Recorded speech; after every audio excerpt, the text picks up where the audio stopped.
جسمانی امراض کے لیے حکیم محمود الحسن توحیدی چینل کو سبسکرائب کیجیے۔ بسم اللہ الرحمن الرحیم۔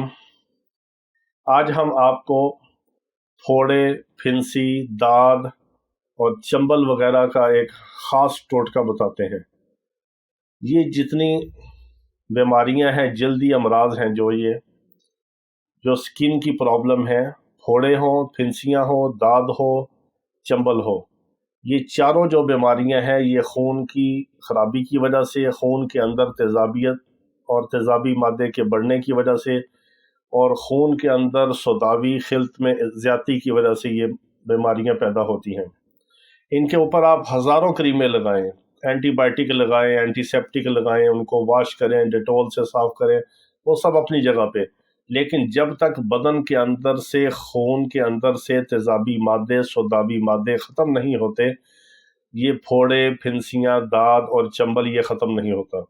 چنبل کسی بھی قسم کی ہو، چنبل خشک بھی ہوتی ہے، چنبل تر بھی ہوتی ہے۔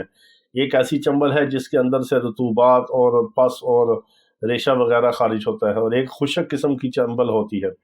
چنبل کسی قسم کی بھی ہو، چنبل، داد اور پھوڑے، پھنسیاں، یہ چاروں کا کامیاب علاج ہے اور بے ضرر علاج ہے۔ آپ نے ایک کعوہ بنا کے استعمال کرنا ہے۔ کیا لینا آپ نے؟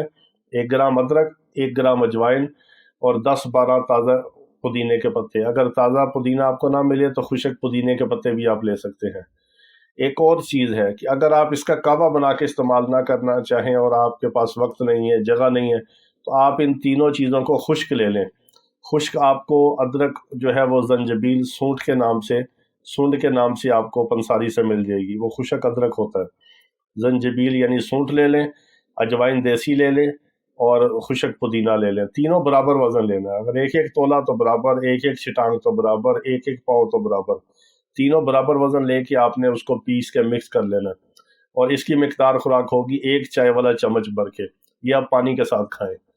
چند دنوں کے اندر آپ دیکھیں گے کہ پھوڑے، پھنسیاں، داد، چنبل ختم ہو کے آپ کی سکن، آپ کی جلد صاف ہوگی۔